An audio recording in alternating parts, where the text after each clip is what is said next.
Ainil, Hadir. Sumiati, Hadir. Nandini, Hadir. Tia, Hadir, Bu. Ria. Hadir. Kita kan sudah berbicara tentang syarat-syarat tes psikologi. Masih ingat nggak? Masih. Oke, coba Ibu tanya dulu nih. Saya. Belum, Ibu belum tanya. Coba. Jadi siapa yang tahu apa saja syarat-syarat yang harus ada dalam tes psikologi? Saya. Nah, itu dulu, ya. Ada objektif, diskriminatif, dan lain sebagainya. Mohon maaf, Ibu, cuma itu ya saya ingat. Oke. Masih ada yang kurang? Ada yang bisa menambahkan nggak? Saya, Bu. Saya. Saya, Bu. Ini, ayo, apa yang tadi? Tes harus variabel. Tes harus distandarisasikan. Sama tes harus komprehensif sama masih digunakan. Oke, masih ingat nggak kalau yang terstandarisasi itu maksudnya bagaimana? Baik, kita lanjutkan materi perkuliahan kita ya. Iya, Ibu. Kalau berdasarkan RPS, hari ini kita belajar apa? Jenis-jenis psikologi. Oke, jenis-jenis tes psikologi. Kalian tahu nggak apa itu jenis-jenis tes psikologi? Belum. Berarti ini baru dengar ya? Iya. Jadi jenis-jenis tes psikologi itu dia dibagi berdasarkan beberapa kriteria. Pertama, ada yang berdasarkan jumlah testingnya.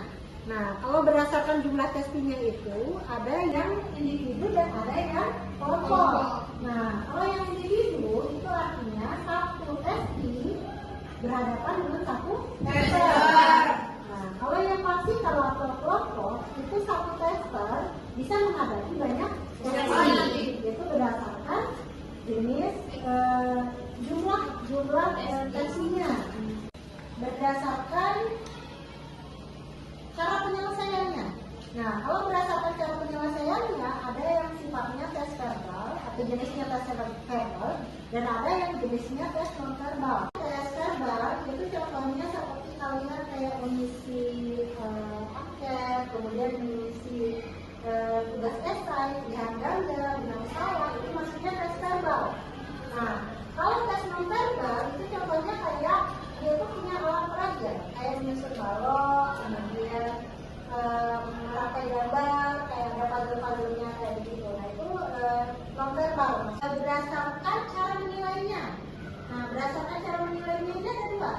Ada yang tes alternatif dan ada yang tes gradual. Jenisnya ada dua.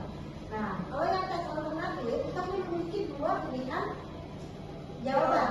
Ada benar dan salah. Namanya alternatif. Alternatif itu cuma dua pilihannya, benar atau salah. Nah, kalau tes gradual itu dia memiliki rentang angka. Jadi penilaiannya itu bisa dari 0 sampai 2 atau dari 1 sampai 5. Jadi tergantung jawabannya apa. Dia jawab apa, maka nanti poinnya apa berdasarkan norma yang sudah ada. Jenis tes psikologi berdasarkan bentuknya itu ada terbagi dari beberapa jenis. Yang pertama itu ada tes benar salah, kemudian tes pilihan ganda, melalui satu yang ganda sama tes mencari pasangan, kemudian tes penyempurnaan, mengatur objek dan lain sebagainya. Nah, kemudian berdasarkan atas penciptanya. Nah, yang berdasarkan atas penciptanya itu dibagi menjadi 4. Pertama ada tes Rorschach. Tes Rorschach. Kemudian tes Gini atau Simon Gini. Itu dari tes intelijensi untuk khusus untuk anak-anak. Kemudian ada tes Wharton. Wharton, ya, kayak nama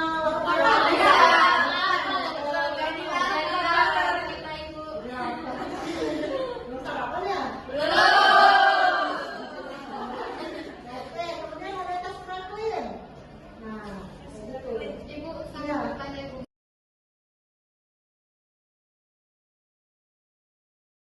Ibu, saya mau bertanya, Ibu. Ya, gimana?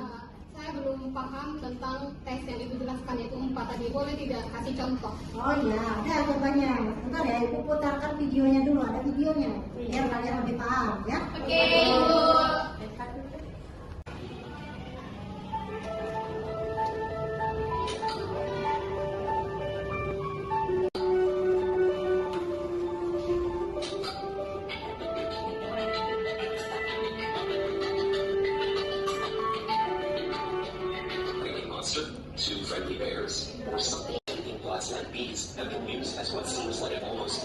personality test. Long kept confidential for psychologists and their patients, the mysterious images were said to draw out the workings of a person's mind.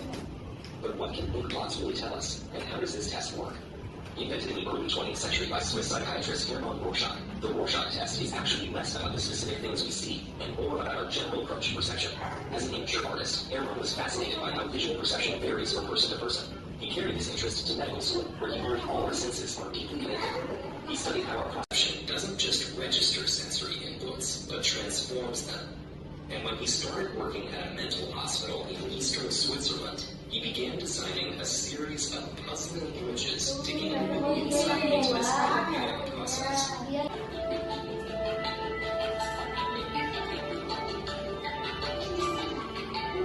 Yang kedua itu tes intelligence ini. Yang tadi Rorschach ya, Rorschach. Nah ini alat peraga yang non verbal tadi. Iya, ada yang non verbal. Nah di masuknya ya non verbal. Nah ada alat peraganya kayak balok-balok gitu.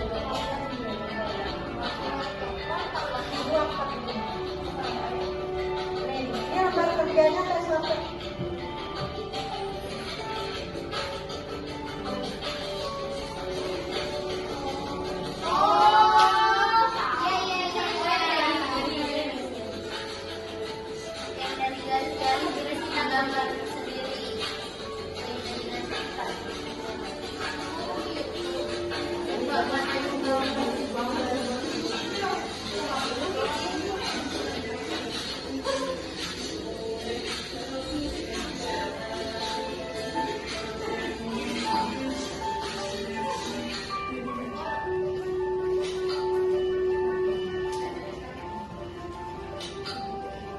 Ini contoh gambar tes Kaplan.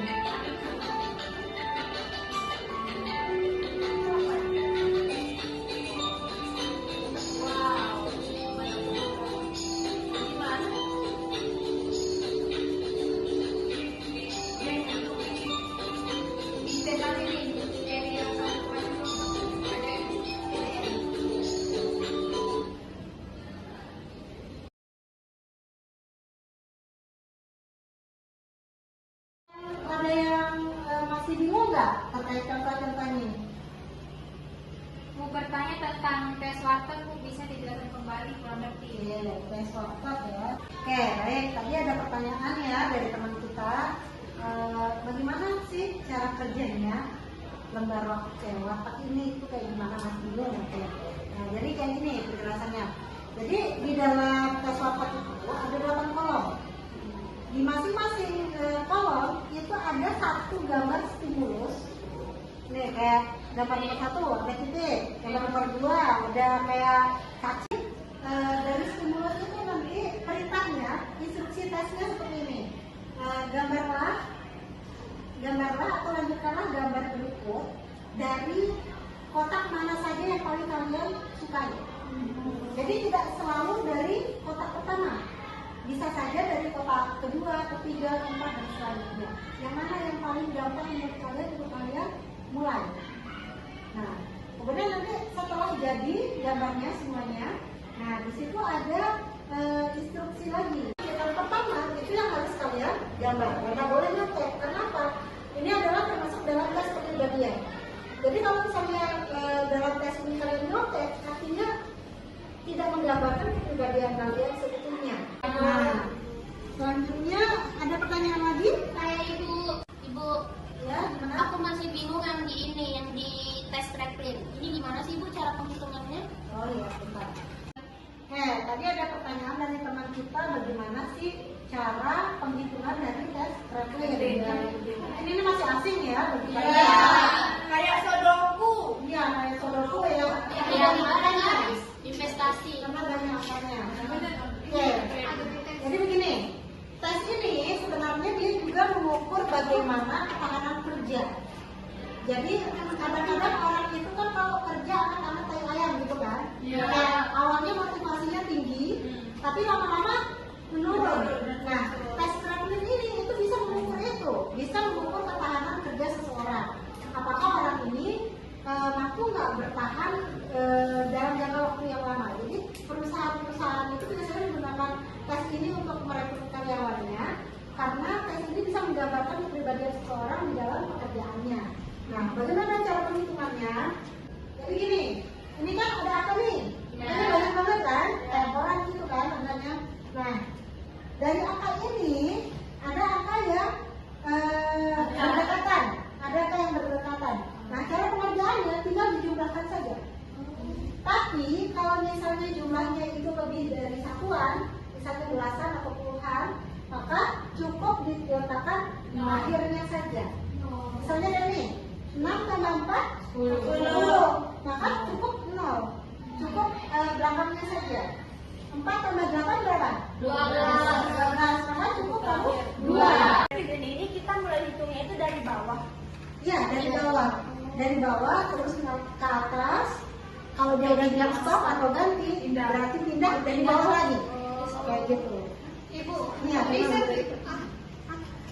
ini angkanya bisa lebih banyak daripada ini atau dengan box segini? Oke, jadi tes Kraepelin itu ada temannya, namanya tes Pauli. Punya teman dari, nggak?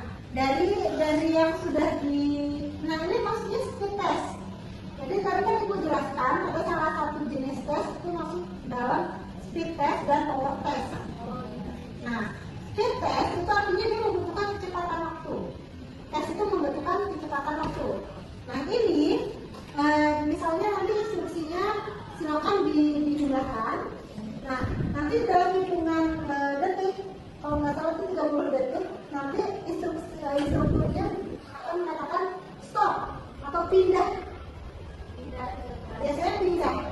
Nah kalau instruksinya sudah bilang pindah, itu artinya kalian tidak boleh lagi mengerjakan di bagian dari yang pertama. Jadi harus pindah ke baris kedua. Nah, gitu selanjutnya dia bilang stop atau pindah, lanjut baris ketiga, keempat, kelima dan seterusnya. Nah, kalau curang itu ketahuan. Kalau curang ketahuan, jadi nggak boleh misalnya dia udah bilang stop atau pindah, dia masih mengerjakan ini.